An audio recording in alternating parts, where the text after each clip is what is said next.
BNP নেতা ইলিয়াস আলীকে ফেরত দেওয়ার আহ্বান জানিয়ে স্বরাষ্ট্র মন্ত্রণালয়ে স্মারকলিপি দিয়েছে বিএনপি। দলের ভারপ্রাপ্ত মহাসচিব বলেছেন, একজন সিনিয়র নেতাকে গুম করে ফেলা গণতন্ত্র এবং রাজনীতির জন্য অশনি সংকেত।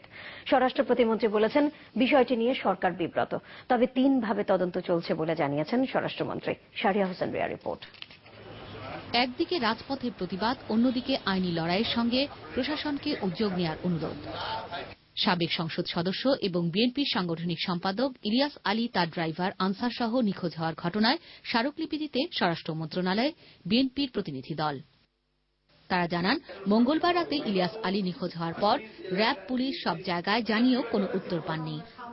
তাকে যেন জীবিত অবস্থায়, সুস্থ অবস্থায় তার পরিবারের কাছে এবং ড্রাইভারকেও যেন তার পরিবারের কাছে ফিরিয়ে দেওয়া হয়, এই কথাগুলি তাকে আমরা বলতে এসেছিলাম। গুম হওয়াটা, নিখোঁজ হওয়াটা, এটা বাংলাদেশের গণতন্ত্রের জন্য, রাজনীতির জন্য একটা অশনি সংকেত। আমরা সে কথাগুলি তাকে বলেছি। আমরা বিশ্বাস করি সরকার যদি চায় বের করতে, তাকে বের করে আনতে সক্ষম হবে। এই ঘটনায় কেউ যাতে কোনো অপ্রীতিকর ঘটনার জন্ম দিতে না পারে, সেজন্য বিএনপিকে সতর্ক থাকার পরামর্শ দিয়েছেন স্বরাষ্ট্র প্রতিমন্ত্রী। সরকার বিব্রত যে ইলিয়াসকে পাওয়া যাচ্ছে না। এই ঘটনাকে নিয়ে যেন কোনো সন্ত্রাসী কার্যকলাপ, নৈরাজ্যকর অবস্থা সৃষ্টি করা না হয় রাজনীতির নামে, এটা আমরা বলেছি। বুধবার রাতেই ইলিয়াস আলীর বাসায় গিয়ে তাকে খুঁজে পেতে সব ধরনের সহায়তার আশ্বাস দিয়েছিলেন স্বরাষ্ট্রমন্ত্রী।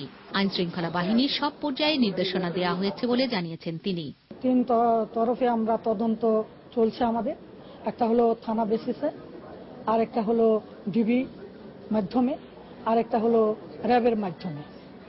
তাদেরকে আমি এই বেলায় আশ্বস্ত করছি যে আমরা আপ্রাণ চেষ্টা চালিয়ে যাচ্ছি যে কি করে তাকে উদ্ধার করা যায়। নিখোঁজ ইলিয়াস আলীকে খুঁজে পেতে সম্ভাবনা আছে এমন সব তথ্য চেয়ে তার পরিবারের কাছেও সহযোগিতা চেয়েছে স্বরাষ্ট্র মন্ত্রণালয়।